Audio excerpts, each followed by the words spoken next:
Ora viva, caríssimo Diogo, bem-vindos. Mais um Capital Aberto. Paulo Soares. Número 9, não é? Número 9, quase a chegar ao fatídico 10º episódio. Quase a chegar ao Natal, quase a chegar à nossa edição de Natal, live. Ia bem. Não esquecer, caros ouvintes, dia 24, uma ceia de Natal patrocinada pelo Capital Aberto. É algo que não discutimos, mas podemos discutir aqui ao vivo, que é nós vamos fazer a edição do Capital Aberto especial de Natal. Não discutimos se a vamos gravar e publicar ou se vamos fazer live. Eu acho que podíamos fazer um live streaming. Live. Live streaming, ok. Live. Não, e aí, ainda falar nisso. E aí eu acho que até pode ser um convite a todos aqueles que estão em casa nesta noite de Natal, a poder, no intervalo das suas responsabilidades. Entre uma rabanada e um sonho de abóbora. Exatamente. Muito bem, olha, acho que é uma excelente ideia. Fica dado o mote. Ouçam-nos, juntem-se a nós para Capital Aberto especial ceia de Natal. Exatamente. Onde vamos falar de coisas giras e menos pesadas como aquilo que... Pesadas no sentido de serem negócios ou de serem de política, e quando se fala em política, sobretudo em política em Portugal, nunca é, infelizmente, num tom muito, muito positivo, mas vamos tentar fazer isto de forma diferente e ter uma edição especial de Natal, de facto, virada para o positivismo, virada para um ano 2024 também, já à espreita, que se quer, de facto, sobretudo melhor do que 2023. Também não há de ser difícil. A fasquia está baixa. Sim, aproveitando esse teu comentário e trazendo aqui à equação aquilo que é o propósito neste nosso podcast, diz-me, estamos quase a terminar o ano de 2023. O que é que temos a dizer sobre este ano 23? Bom ano, não é? Portanto, tivemos um péssimo 22 e houve aqui, de facto, um ano excelente do ponto de vista de quem gosta de investir em mercados de capital, portanto, principalmente em bolsa norte-americana. Tivemos aqui um ano, estamos a ter aqui uma reprise autêntica, não é? Uma coisa quase única. Sem dúvida. Não, estamos a ter um excelente... O ano de 2023 foi um ano muitíssimo bom. Na generalidade das classes de ativos, foi um ano muito bom para quem investe. Por vezes pode ter dado a ideia que foi melhor do que aquilo que na prática foi, e já vou explicar o que é que quero dizer com isto, mas na generalidade dos investimentos foi um ano positivo. Nós temos, ainda há pouco tempo, o ouro que fez máximos históricos, temos a Bitcoin que teve, de facto, foi o ativo que mais valorizou em 2023, com uma valorização absolutamente excepcional. Os mercados acionistas, quer do lado americano, quer do lado europeu, tiveram também valorizações bastante interessantes. As obrigações voltaram a dar rendimento, que era, de facto, uma das lacunas dos mercados financeiros. Dizia há muitos anos esta parte. 2022 foi o expoente máximo com o crescimento das obrigações, fruto desta subida repentina das taxas de juros. Mas é bom recordar que as obrigações, como ativo de investimento, já eram um ativo que gerava pouco ou nenhum retorno de há muito tempo esta parte, há muitos anos esta parte. Voltámos a ter as obrigações a gerar retorno positivo, sobretudo na segunda metade do ano de 2023. Portanto, na generalidade, o ano foi muitíssimo positivo para quem investe, seja no que quer que investe. A ressalva que fiz tem a ver, sobretudo, com os mercados acionistas, porque o mercado acionista valorizou de forma bastante expressiva, mas, sobretudo, à boleia de meia dúzia de empresas. Há uma grande divergência entre aquilo que foi o retorno das chamadas Magnificent Seven, que são as 7 maiores empresas em capitalização bolsista no mercado americano e que são, sobretudo, empresas tecnológicas, as grandes tecnológicas. O retorno que essas empresas obtiveram versus o resto do mercado é diametralmente oposto. Portanto, quem investiu neste conjunto de empresas ou quem investiu no índice teve, de facto, retorno positivo. Quem tentou fazer um stock picking mais ativo, quem tentou adivinhar alguns outros elementos do mercado que pudessem trazer retorno positivo e, sobretudo, se não se direcionou para o mercado tecnológico, pode ter tido alguns dissabores, porque houve segmentos de mercado onde o ano não correu bem. Portanto, feita esta ressalva, ou seja, foi de facto bastante positivo na generalidade das casas de ativos, foi especialmente positivo no mercado acionista, mas não de forma indiscriminada. Foi preciso, de facto, saber onde investir.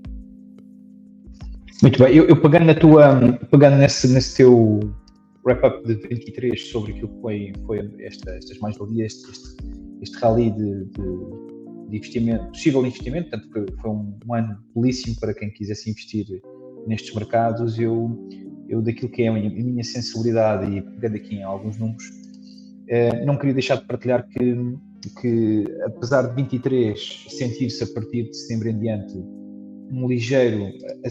Nós temos sempre que ter aqui atenção àquilo que é a sensação, o feeling de quem está na rua, de quem faz o negócio, mas por vezes esse feeling pode ser um comportamento que depois venha a ter um reflexo mais à frente. Mas não posso deixar também de dizer que em 23, do que diz respeito do ponto de vista imobiliário, não posso deixar de assinalar que a média hoje, quando há uma avaliação de uma casa, portanto a média existente neste momento é de 1.536 euros um metro quadrado.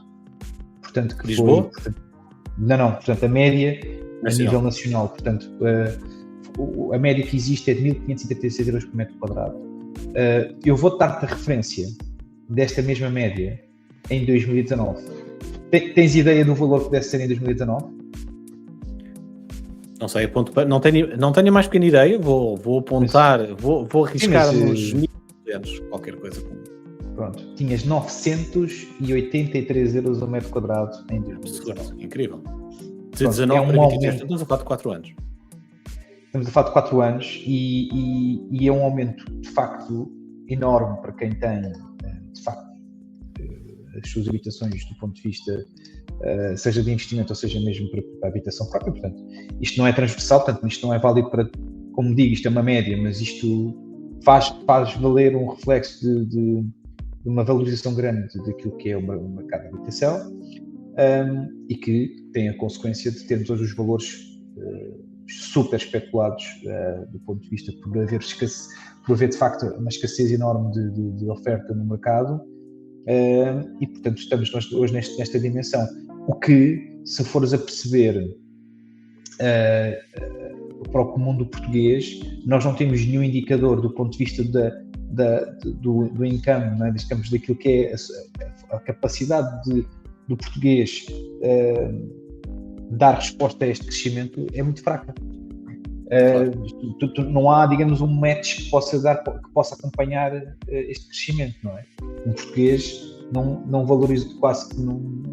Estamos quase a falar aqui de uma duplicação de valor metro quadrado, não é? Estamos a falar de 900 para 1.500. 70%, 75% a mais.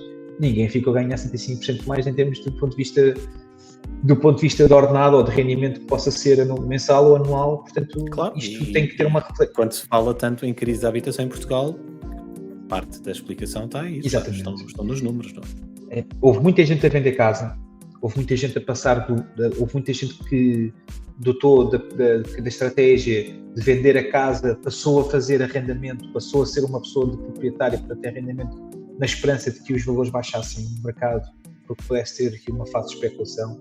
Isso não aconteceu. Isso também não aconteceu. Portanto, tens muita gente que está neste momento numa fase em que se calhar está a pagar ligeiramente mais alto aquilo que pagaria, eventualmente ou não. Portanto, todos os casos são diferentes, mas certamente que hoje em dia uma renda, tem situações em que a renda pode ser até mais gravosa do que ser um pagamento de uma crédito de habitação. Olha, no ponto de vista prático sempre foi uma... Desculpa, não queria interromper o raciocínio, mas esse teu comentário trouxe-me à memória uma discussão que sempre foi muito comum, e eu lembro-me desta discussão desde que sou adolescente, que é, do ponto de vista racional, do ponto de vista de negócio, o que é mais efetivo, que é comprar casa ou arrendar casa. Isto, eu diria que isto é dinâmico, não tens uma resposta concludente para esta pergunta que seja válida durante décadas, vai mudando em função das contingências, mas tens uma opinião formada em relação a este tema. Para um jovem, vamos pegar naquilo que é uma família de classe média em Portugal, seja lá o que isso for hoje em dia, porque também é discutível, a idade no início da sua vida profissional, portanto ainda obviamente partindo do princípio que sem rendimentos acumulados, sem património acumulado. O que é que será a melhor decisão nos tempos de hoje? avançar para a compra de uma casa de habitação própria ou o arrendamento do mercado da casa?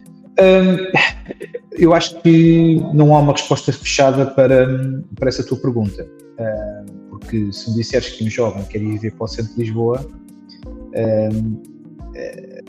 acho que aí não consegue nem de uma maneira nem de outra. Nem de outra, não é? Exatamente. Mas eu posso dizer o seguinte: ter uma casa hoje em dia, ter uma casa nos moldes atuais, acarreta um conjunto de despesas diretas e indiretas.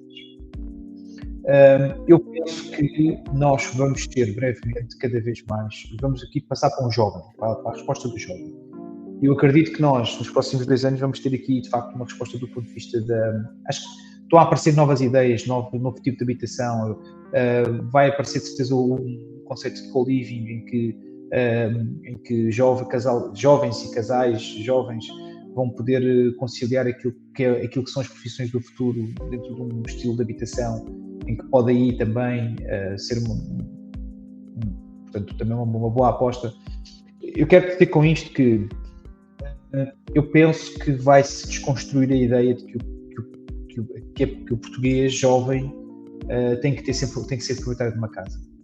E isso só se vai resolver quando, de facto, o valor da renda for realmente competitivo, não é? Porque se tu tiveres sempre uma decisão em que tenhas de tomar uma decisão de quanto é que me custa uma renda, quanto é que me custa ter uma casa do ponto de vista de habitação, se tu fores sempre com esta perspectiva, pronto, vai estar sempre indeciso, não é? Sim, sobretudo se for neutro, ou seja, se do ponto de vista do esforço financeiro for relativamente equilibrada, quer a opção A, quer a opção B, é fácil chegar à conclusão de que se é equilibrado, se o esforço financeiro é igual, então prefiro pagar para ter algo que é meu. Sim, mas repara, hoje em dia tu quando pagas um crédito de habitação com as taxas de juros que hoje estão em vigor, tu quase nada amortizas aquilo que é o teu capital, quer dizer, em dívida. É muito importante isso que tu estás a dizer, porque isso é literacia financeira e é um dos pontos e é um dos objetivos também com estas nossas tertúlias semanais, também passar alguma informação e consciencialização do quão importante é a literacia financeira, porque de facto isso que tu estás a dizer é muitíssimo importante e muito pouca gente tem a noção, que é aquilo que paga de uma prestação, quanto é que está a pagar do imóvel, do bem, quanto é que daquilo que paga na prestação mensal vai para a amortização do bem que comprou e quanto é que está a pagar de juros ao banco. O exercício é este. Um crédito de habitação de alguém que tinha pré-subida de juros como foi agora, portanto, quando eles estavam em flor zero, ou abaixo de certo, quando a Euribor estava negativa, o mesmo crédito de habitação. Vamos esquecer valores, não é? Mas uma pessoa pagava antes 1.000 euros de crédito de habitação por mês, passa a pagar agora 1.700 com a revisão de Euribor.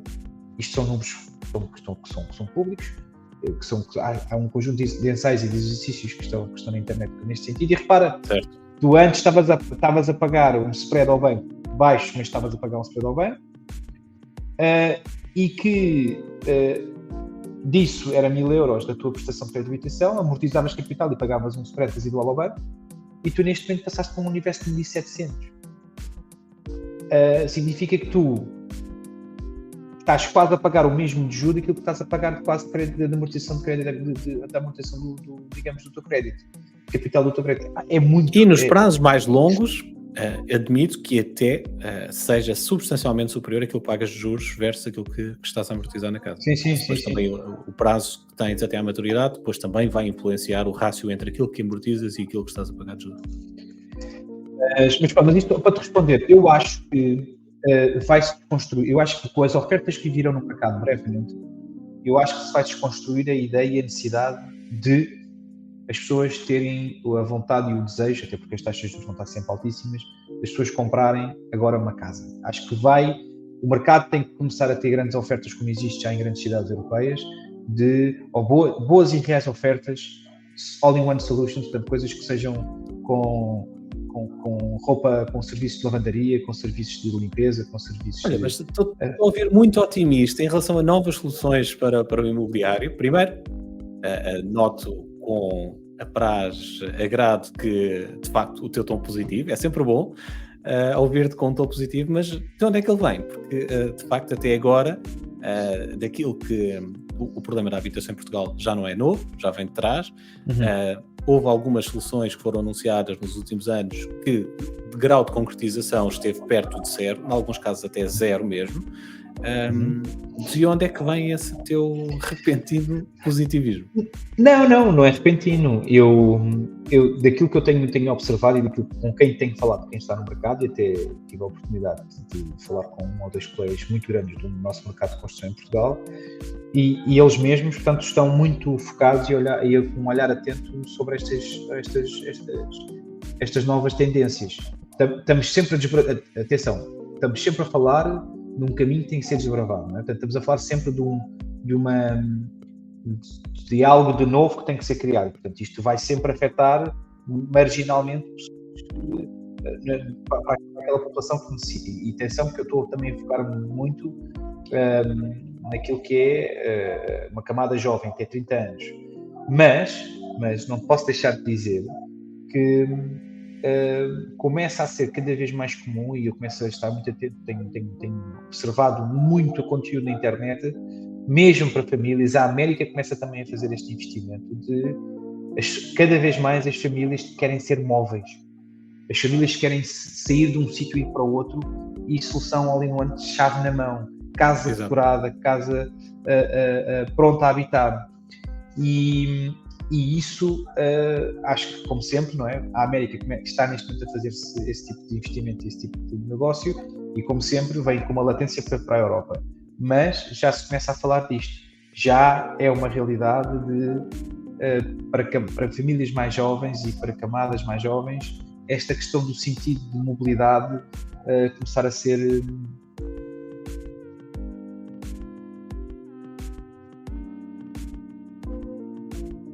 Perdemos a comunicação com o Diogo, mas vamos retomá-lo em breve. O material tem sempre razão, e o Diogo irá já rapidamente recorrer ao plano B para voltarmos a ter som. Ainda não, Diogo? Estás em mute? Agora sim. Agora sim. De regresso. Não, fiquei sem bateria aqui nos auriculares. Mas estava-te a dizer, não fosse também um dos temas que devíamos ter falado e não chegámos a falar, mas que te digo, curiosamente, o antigo CEO e fundador do WeWork, não sei se está... pronto, ele, ainda dentro da WeWork, ele tentou fazer isto, que era uma coisa que chamava-se WeLive. Sim, entre as várias sub-branches do We que ele tentou criar, esse era um deles, ou seja, espaços de co-living com facilities para uma experience all around de tudo aquilo que compreende viver numa casa, com limpeza, com lavandaria, com todo o tipo de serviços associados disponibilizados pelo próprio empreendimento. E curiosamente, há uma coisa que, em relação a ele quando sai da WeWork, não sei se soubeste que ele quando sai traz um cheque de quase de 1 bilhão. Que está em tribunal porque não está a ser pago pelo SoftBank. Mas, curiosamente, ele quando sai da WeWork e com esse bi, qualquer coisa de cheque, ele sai e cria uma empresa que é a Flow, e que conseguiu logo levantar 300 milhões através de um hedge fund para se financiar, e a empresa ainda não existe e já tem uma valorização de 1 bilhão. Isto é inacreditável. WeWork 2.0. Pronto, e então, mas a tónica dele, portanto, a base da ideia dele passa muito por fazer esse conceito novo de living, portanto, o que é muito interessante e que vamos ter que estar a observar com um olhar muito atento aquilo que vai acontecer, porque lá está, vamos ver se a Flow sai do papel, e segundo, vamos tentar perceber se isto vai ser uma tendência que tantas outras grandes empresas deste mundo. Mas não achas que isso é uma solução muito nicho, sobretudo muito jovens, numa muito early stage da sua vida, que pode eventualmente resolver o problema dos jovens saírem de casa cedo, mas se esgota aí nesse primeiro momento, quando um jovem, muito jovem, quer sair de casa dos pais e tem aí uma porta de saída, mas não para toda a sua vida. Mas é como eu te digo, a sensação que eu tenho, a ideia que eu tenho, a sensação que eu tenho, é que eu acho que nós estamos a mudar de hábitos. Todos nós estamos a mudar de hábitos. E tu és um bom exemplo disso. Estás hoje em dia a viver longe da tua família, da tua casa, do teu país natal, não é? E de facto hoje por acaso estás numa cidade A e amanhã posso estar na B. E eu acho que cada vez mais, quando tu pensares no drama ou na complexidade que é quando tu fazes essa mudança de vida para um sítio A para um sítio B, a logística não é fácil. É contratos da água, é contratos da luz, é garantias. Sim, é bastante complexo. E eu acho que a tendência cada vez mais é trazer uma facilidade e um conforto hoje em dia às pessoas, esta nova geração. Eu não estou a falar das pessoas dos 40 anos para cima. Isso não estamos para aí, não estamos para aí, até porque isso obriga a outras questões, a acomodar famílias, crianças. Estou a falar do mercado até aos 35 anos. Eu acho que é um mercado que vai ter uma grande procura e que são pessoas de uma geração que já não é da nossa, portanto, infelizmente, mas que eu acho que cada vez mais a mobilidade é um tema. E tu teres um conforto, teres uma casa muito parecida ou muito igual, ou que até possas fazer mudanças ou possa ter vários tipos de layout. Imagina o que é uma suposição, mas imagina que vai de certeza vai ser o futuro, que é, tu hoje estás em Lisboa a viver num apartamento de tipologia A e tu gostas daquela tipologia, estás confortável, se estás em casa, estás ali bem, e tu podes ter a mesma zona de conforto, ou o mesmo feeling de conforto em Madrid, ou até em Londres, ou até em Suíça, ou então não, até podes ter uma tipologia, no mesmo tipo de conceito, mas com tipologias diferentes. E sem que isso te provoque em ti um choque grande de sentidos que estás numa cidade completamente diferente, completamente nova. Eu penso que isto, eu assim, acho que é um bocadinho aquilo que... Mas tu achas que isso resolve-se através de políticas públicas, ou seja, que se terá nas mãos do Estado, ou serão os privados a providenciar esta solução? Com o metro quadrado no centro das cidades, e tu sabes que os jovens querem, sobretudo, estar no centro do centro das cidades, e o metro quadrado no centro da cidade é caríssimo, não é? Para construir soluções que mesmo assim consigam reunir isso que tu estás a dizer e ao mesmo tempo terem preços acessíveis para uma franja de população que ainda não tem um poder de compra que terá depois mais tarde. Repara, a tua pergunta é se o Estado, a tua pergunta real e objetiva é se o nosso Estado ou se o país em que nós vivemos deveria ter essa responsabilidade. Eu acho que sim, devia pelo menos ter essa responsabilidade para conseguir ajudar quem precisa, realmente precisa. Mas ajudar criando, construindo, financiando, ou ajudar criando as regras do mercado propícias para que os privados possam fazer. Existia nos objetivos do governo, no antigo governo, e ao abrigo do PRR, criar não sei quantas mil... Falámos disto, do número... Certo, mas foram criadas zero, não é? Portanto, isso foi propaganda. Exato. Não, mas por alguma razão não foram criadas, talvez porque não é execuível. Não, claro que não é.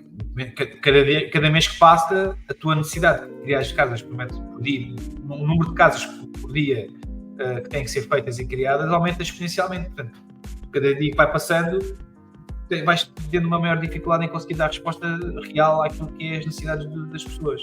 Portanto, eu não acredito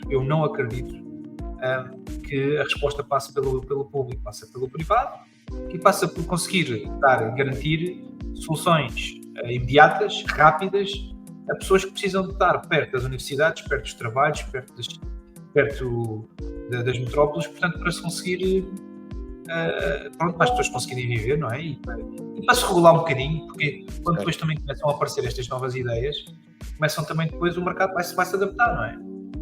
Se calhar as casas não deixarão de estar, porque a grande vantagem deste tipo de conceito este tipo de co-living que possa vir a existir é um bocadinho tipo cidade, tipo residencial universitária. E as residências universitárias têm uma coisa muito boa, que é tem de facto um grande aproveitamento do metro quadrado quando se constrói na vertical, não é? Tens um aproveitamento brutal. O metro quadrado ganha o seu estacionamento do ponto de vista de rácio económico, ganha bastante, não é? São as obrigações necessárias, por exemplo, comprando uma habitação normal. Mas pronto, isto é o comprador normal, ou convencional. Portanto, isto para te dizer que tudo por metro quadrado consegues meter muito mais pessoas num edifício desta gente, desta categoria, do que em comparação com um prédio convencional. Muito bem. Pronto, mas eu quis aproveitar aqui a tua deixa para falar, então, para fazer este wrap-up aqui de 23. Próximo tema. De resto, o que é que de relevante aconteceu nesta semana que mereça a nossa análise e o nosso comentário? Não, iríamos falar um bocadinho sobre aquilo que aconteceu do Cavaco, correto? Daquele artigo que ele escreveu e qual foi o real impacto. A referir ao artigo das contas certas que na final não são assim tão certas, da gestão orçamental. Exato. Eu acho que o Cavaco está a ter palco como nunca teve, na minha opinião, do ponto de vista do seu reconhecimento e mérito político. Ele foi sempre uma figura controversa. Aliás, eu acho que isso é bastante notório e bastante visível quando ele aparece de surpresa no congresso do PSD e que de facto foi bem recebido e com grande surpresa.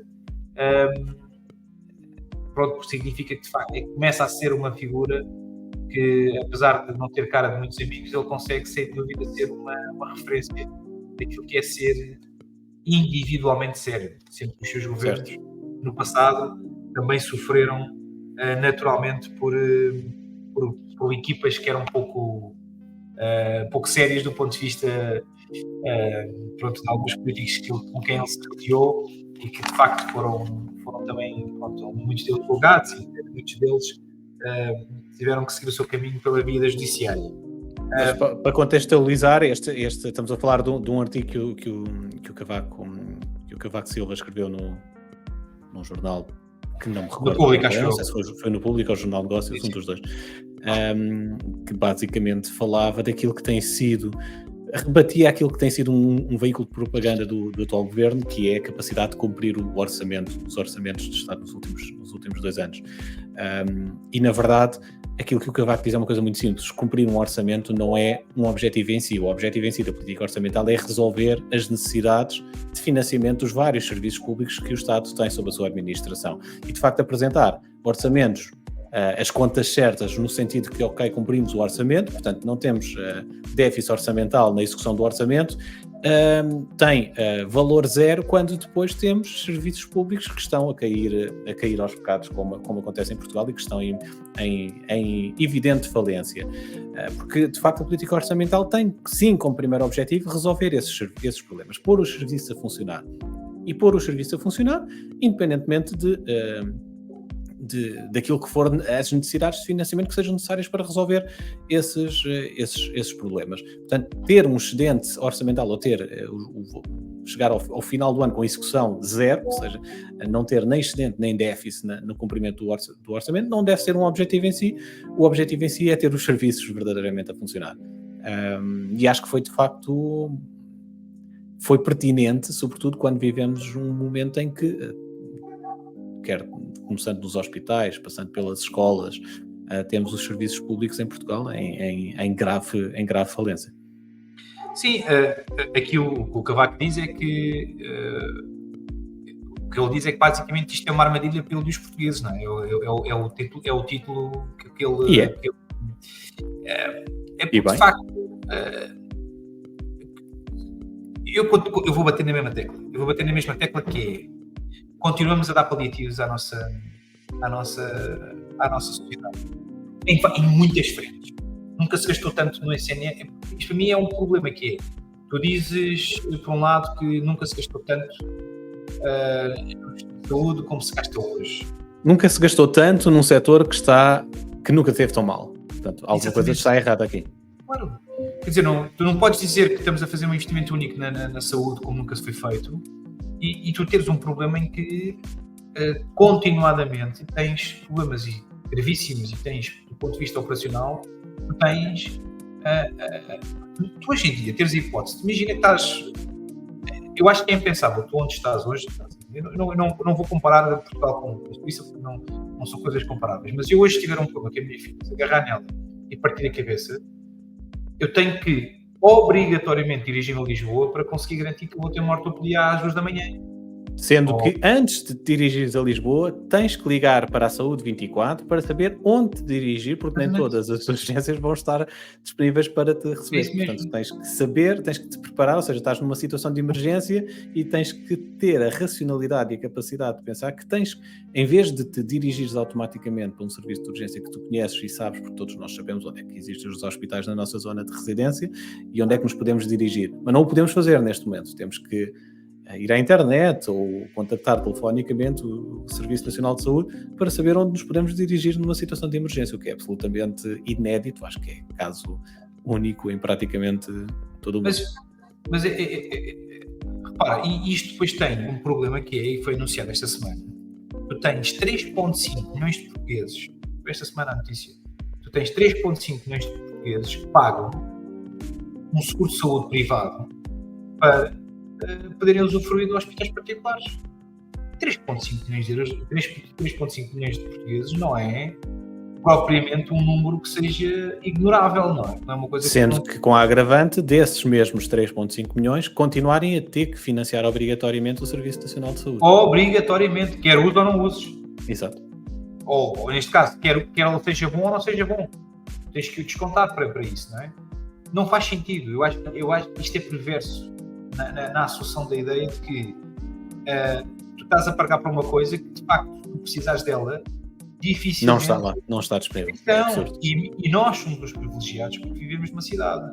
Se tu estiveres no meio do Alentejo e se tiveres o problema agrava-se ainda mais. Se tu tiveres um AVC, se tu tiveres um problema cardíaco, estamos a falar, tu tens de fazer distâncias de 50, 70, 80, 90 km para te acudirem. São situações que têm que ser diretamente resolvidas.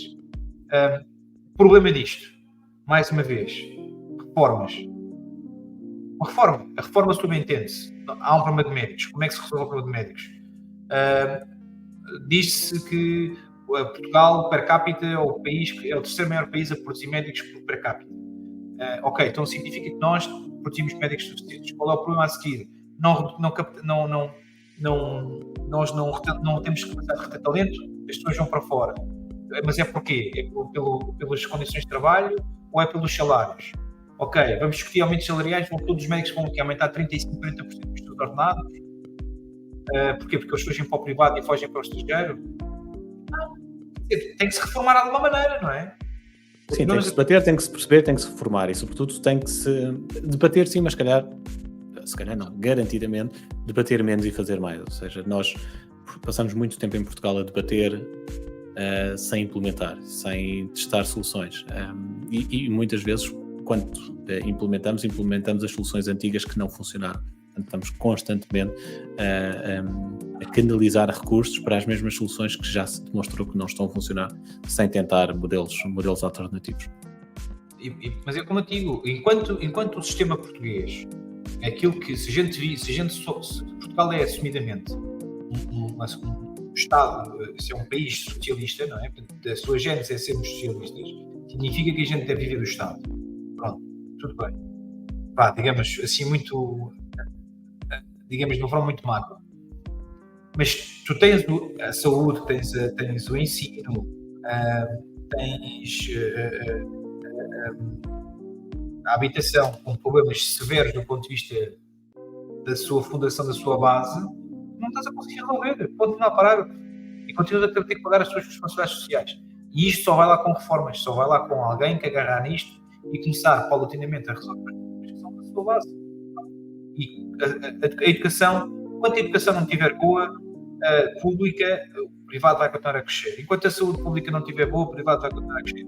E pronto, é antagónico, não é? Quer dizer, nós queremos viver do Estado, mas depois promovemos indiretamente a questão do privado, porque ainda bem, eu acho que o empresarial tem que existir. É assim que o país vai para a frente. Claro. Não devia ser por esta razão. Devia haver estímulo para que houvesse criação de maiores empresas e de maior empresarial. Mas não é isso que está a acontecer. É esta a tua irritação da semana, Diogo? A minha irritação da semana... Pergunto porque estou-te a ver bastante irritado com o tema, portanto, poderia encaixar bem no... Irrita-me, eu vou dizer uma coisa, a minha irritação da semana passa pelo seguinte, acho que isto já foi subejamente discutido, mas eu pessoalmente não posso deixar de sublinhar. Acho que foi demasiado tempo aquilo que foi feito ao nosso Primeiro-Ministro, deixar-lhe dar tanto tempo, ter-lhe dado tanto tempo de antena a gerir o país, já sendo ele missionário. Exato. Acho que foi demasiado tempo que permitiu-lhe dar ferroadas, dar tal em todos eles agora. Assinar contratos, aprovar medidas em Assembleia da República, fazer ajustes diretos. Permitiu-lhe fazer campanha. Isso acho que é o menor, mesmo assim, desculpa estar-te a interromper, mas para mim ainda é o menor dos males, é a campanha. Agora, permitir a alguém que é de missionário saber que tem um mês, ou o que for, para fazer aprovar à pressa medidas que ele quer muito ver aprovadas, ou assinar contratos que à pressa, sem a discussão pública que mereceria, só porque de facto tem esse deadline, não é? É absurdo, é pernicioso para a democracia. Assim, olha, eu muito honestamente acho que com este turbilhão de notícias e com a forma tão especulativa e tão mediática que foi gerida esta definição do governo, eu acho que deram um palco ainda para uma coisa que é grave e séria, ainda sair a favor do Costa. No sentido, eu não tenho nada a dizer, eu acho que ele deve sair bem, não é? Ele deve sair com a consciência tranquila se realmente ele não fez nada. Mas eu acho que deram perfeitas condições para ele, ainda no meio disto tudo, dizer que vocês são todos uns malandros. Exato. Mas, com a vírgula, ainda em cima disto, com a possibilidade de, com muita certeza, as sondagens terem seguido e o PS vai ganhar. E a direita não está a conseguir fazer uma estratégia de que hoje, tu juntas a direita hoje, excluindo o Chega, e tu não fazes governo à direita. Não fazes. Mas eu acho que isso já há algum tempo que é assumido que é impossível a direita conseguir formar governo se eu Chega. Andam todas as cabeçadas e só espero agora que todos se mantenham idóneos, do ponto de vista de não garantir que querem fazer governo a qualquer preço, e vai violar as promessas de campanha que estão a ser feitas, que é lá porque queremos fazer governo, a gente vai então trazer o Chega para a passar, não é? É o que. Mas pronto. Muito bem. Bom, cara, esta semana foi assim curto, não é? Pelo menos para os nossos 53 minutos que temos. Sim, vamos tentar canalizar um pouco mais as nossas sessões, tentar ser um pouco mais sucintos nos temas abordados. E também não foi assim uma semana tão rica em eventos quanto isso que merecessem uma análise muito, muito aprofundada. Acho que podemos terminar com a minha irritação, falamos da tua irritação, a minha irritação, que é muito peculiar. Não me vou alongar muito no tema porque foi um tema bastante debatido esta semana. Acho que deve ter sido dos temas mais debatidos na política interna, na política sobretudo fora dela, do debate político fora da política, nos podcasts e nos programas de televisão que têm a ver com esta renovação da imagem dos documentos oficiais, o novo logotipo que existe nos documentos oficiais do governo português.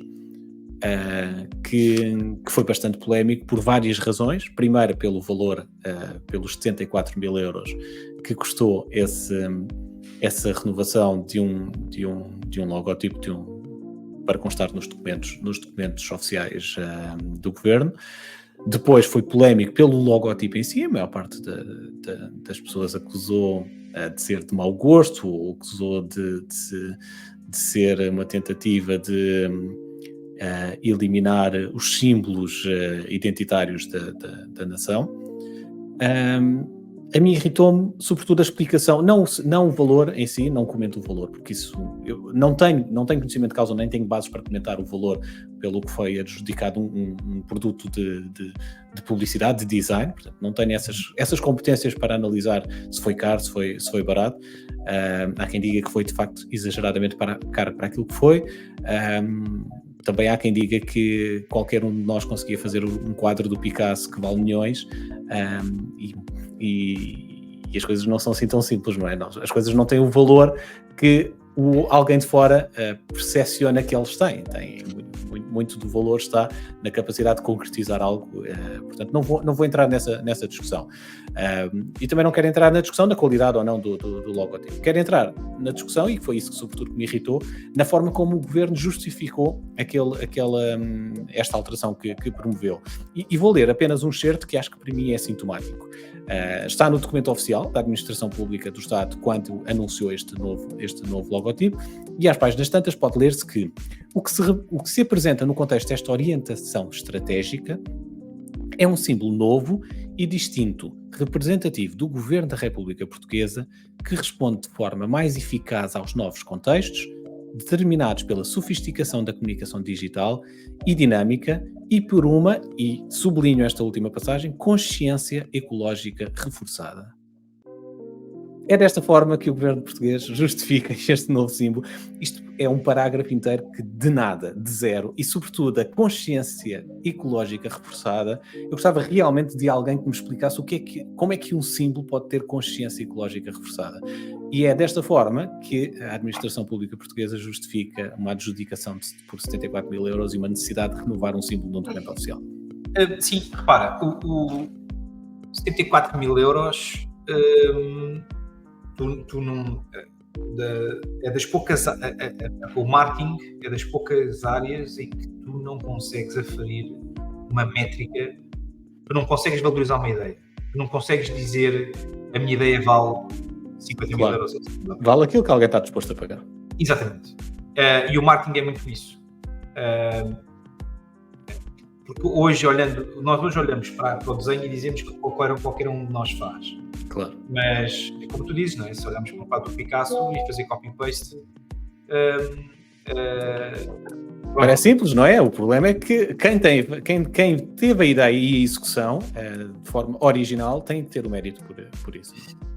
Agora, assumindo que é o valor que é, assumindo que que alguém estava disposto a pagar isto, tudo bem. Agora, eu acho que o documento que faz suporte àquilo que é o trabalho realizado parece-me fraco, parece-me pobre, parece-me demagogia, é palha, parece que é um texto escrito pelo ChatGPT para justificar a existência daquele logotipo. Se alguém que nos esteja a ouvir souber explicar o que é consciência ecológica reportada, eu agradecia, porque eu tenho imenso interesse em saber o que é que isto significa. Vamos fazer o exercício de perguntar ao ChatGPT o que é isso. Exato. Muito bem, meu caro, estamos fechados. Diogo, olha, sempre um gosto.